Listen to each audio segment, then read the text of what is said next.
Fellow skaters, it's a very exciting time for me around here lately because I've been skate shopping. I've been in the Adapt skate for like 7 years and primarily in the Adapt GTB for like 2 or 3 years recently.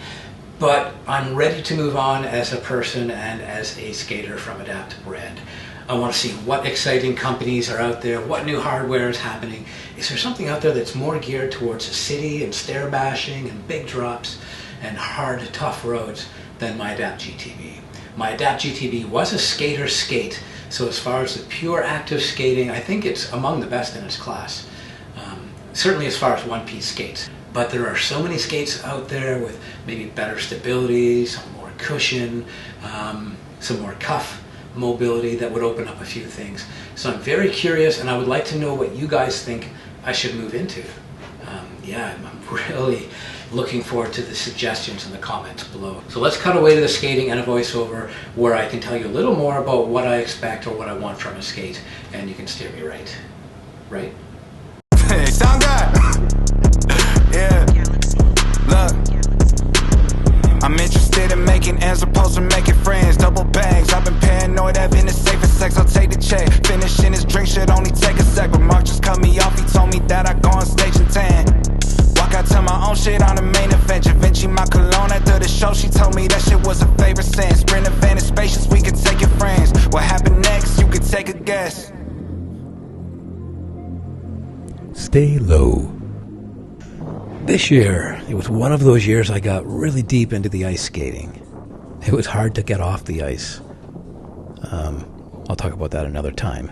But the thing that I brought from the ice onto flatland is a desire to roll in a rockered frame. I've tried the endless frame before on different skates, and they work out very well on the Adapt. I'll never recreate the ice experience. That rocker would be crazy. But as I get more playful, I want my hip to do a little less work, and I want a little easier carving and pivots. I'm just freeballing this, so sorry if I sound like I'm making it up as I go along. I am. So, I want an articulating shell, an ankle, that hinges forward and backward. So yeah, it's time for that. So I want a liner and a buckling system. Oh, I can't believe I'm saying buckling system. But I want my feet fastened in a way where there's no pressure points. Where the top of my ankle's got no pressure on it, and my heel is driven back into the boot, and there's very little toll as far as whatever fasteners are applying to me. And I think some of the buckles can be a nice, soft, evenly displaced amount of pressure. So as I said, the Adapt is a skater skate. It's a one-piece carbon dialine shell, and it's a flat setup. Generally, this is a rockered setup, but just a slight rocker. But yes, back to the point. So this has got great power transfer.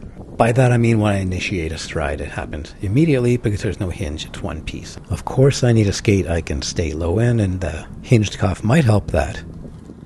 But generally I think that's just down to me. What else am I expecting from a skate? A nice design. I want some carbon fiber in my skate. I want it lighter and stronger than if it was just a plastic shell.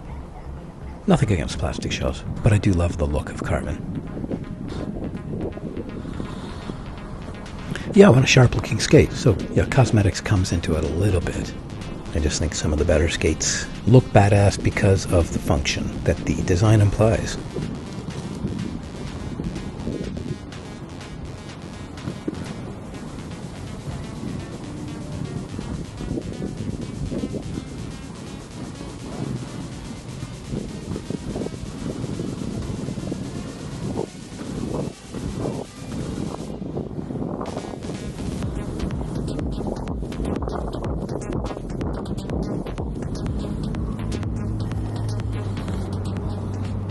Oh, a little side story. Right where I'm skating here, I was crossing the bridge on the other side of the road just like a week before this was shot. And it was all iced up. And I was being very careful not to fall, and I saw people almost stumbling and holding onto the rails. And then I thought, why don't I just wear my ice skates? So I ran back to the top and put my skates on. And yes, I think I raced a streetcar on ice skates. A real stroke of luck. I don't think I'm going to be skating any bridges in Toronto anytime soon. And I've been so bent out of shape about there being no ice on Lake Ontario this year. So yes, this was my big au naturel ice experience. Brought to you by Inline Warehouse and Sonic Sports and Insta360. Without the Insta360, these spontaneous moments just wouldn't be possible. Or if I did capture them, they'd be messed up. I'd chop my head off or my feet off. The whole 360, choosing your angle from any direction afterwards, just enables me to do anything without worrying too much about the tech. I just turn my camera on and wave my magic wand around, and yeah, I get a movie. It's crazy. You shouldn't wave it around, but yeah, you know what I'm saying. The links to my excellent sponsors are in the description below. I sound like I'm drunk. Not yet. I don't really think of there being like a best skate, because every skate is designed for a specific purpose. There is no true all-arounder. Well, I'm hoping there is, but yes, for every strength, a skate has its weakness. Well, maybe that's not the ratio, but you know what I'm saying.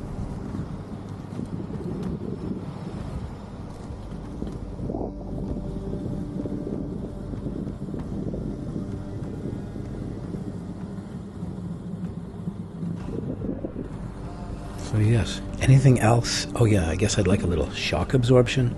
I don't want a skate that's too wide because I want to be able to power stop.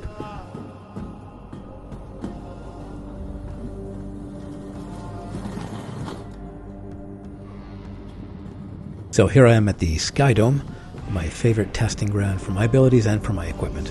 All my skates get put through this. So ultimately, I want a skate that's actually made for assault skating, made for jumping off and over things, going downstairs, and skating very well as well. If the skate doesn't feel good on the flats, I'm not interested in it. But yes, it has to have some advantages on the rough stuff. I need all the help I can get. So this will be my last roll in these skates, and then I retire this hardware. But I'm really looking forward to my future skates. What do you have for me, Inline World? What is new?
Stay low.